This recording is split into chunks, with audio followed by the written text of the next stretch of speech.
Part of the change. All right, let's get into basketball. Over the weekend, Baylor wins against Texas, and they ended up just really toying with UT.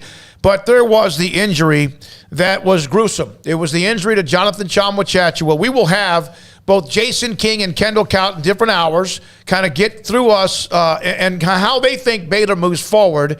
And Mark Vital, who was a part of that team when Tristan Clark went down, I think it was in 19 or 18, and they had to change who they were, their entire identity.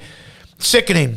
Just absolutely sickening. The injury itself, but a guy that has just willed himself into a hell of a basketball player. Another injury. So you've now had the Langston Love, and then you had Sohan, and then you had Cryer, and then you had Flagler, and then Akinjo, and all of a sudden Baylor's starting to look lineup-wise, because no one on that bench does what he does. They don't have another one to come in and do what he does. But they did it before. In 2019, Tristan Clark went down, and this was when Tristan Clark went down, that became the team that eventually built into a national champion because they changed their style of play.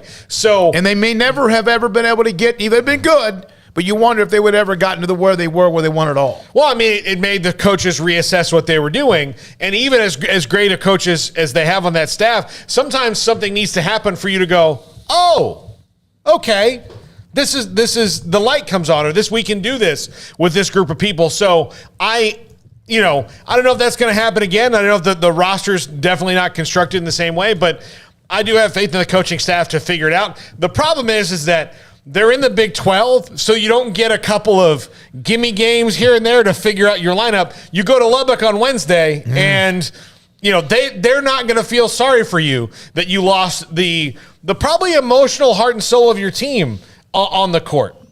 Well, they won the game. They found a way to still win the game. Texas, of course, for them, that knocks them back to 7-5 overall. Tech is 8-4 and a game behind Baylor, and Baylor's a half game behind Kansas. And we're starting to run out of time here. There's only about 3 weeks left in the season. Baylor does play at Tech tonight. Oklahoma State at Kansas, West Virginia at Kansas State. And Kansas was kind of in a little bit of a dicey situation against Oklahoma, and they found a way to win. That's why they're 9-2. They won the game, and so there's a lot to still do down the stretch. And Kansas, of course, eventually has a return trip coming up against Baylor. Yeah, I just feel very bad for Everyday John. I just that broke my heart in a way on Saturday when I saw that occur, and just you knew that wasn't going to be one of those where like they come out a couple hours later, oh, it's just a sprain. There's no ligament. It's like, no, that's going to probably be bad. And it really brought my whole day down. I wish that game would have been played at night so it wouldn't have brought the whole day down, but it did, because I just felt so bad for him. I felt awful for a guy like that who just goes in every day and just does his job at a very high level and is beloved and works hard and does all the right things and doesn't get like superstar credit for it or anything, but just does what he's supposed to do. And to just be taken out of the mix like that, and it's not like he's like a freshman. He's getting up there. He's played a lot, and for it to all end like that, I think that sucks. I think that really sucks, and I hate it. Yeah, in fact, I asked David Kay last night, and again, Jonathan Tchamwa Tchatchoua, he has a year left. He's already done a redshirt year. Medical redshirt, probably not because it's so deep into the year. He has 1 year left, second year to be determined since he's already redshirted. And I don't know. I mean, we don't know how long it's going to take. We've seen miracles like Akers, the running back at the Rams, with an Achilles. But that looked like one of those that could be a couple of years. We do know that, and again, he may have been playing. He's going to play in Europe or somewhere, if not professionally, and that's what sucks as well. Here's what I knew, because I was at the game the other day, and it was those of us that were there. Emery was there, Jack was there. It was so dead silent in that arena, save for a couple people yelling stupid things for a minute before they read the room. But if it had been a sprain, he'd have gotten up. Yeah. Because if that guy lays on the floor for more than about 3 or 4 seconds, it's bad. Yeah. Because at first I saw him fall down. I was like, oh, well, he fell down. And then when he did not get up, I was like, no, that's bad. Because he's Everyday John, because he goes. I mean, he's there. He's his energy. That's why his nickname is. So if he is laying on the floor, then it's bad. Yeah.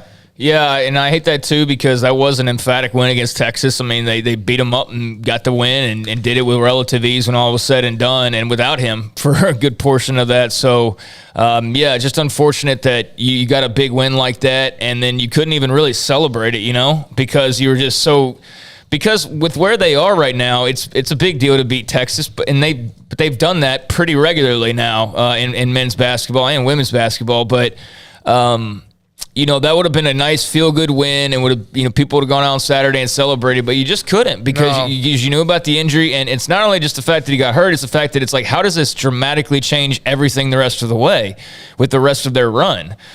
Because they're going to be a different-looking team now the next time they play Texas without Everyday John and everybody else that they face. So, they're going to have to just dig deep and find ways to replace him as best they can. But that's a huge blow. There's no doubt. Evan Miyakawa, Dr. Miyakawa, had a couple of things up on his Twitter feed and about the adjusted points per possession when Jonathan Tchamwa Tchatchoua was on the court, or if he and Vamba are on the court at the same time compared to if one or the other or neither.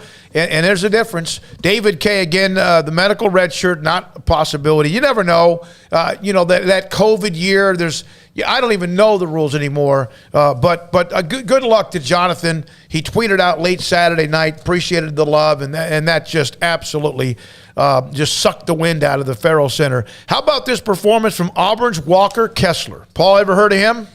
I have after the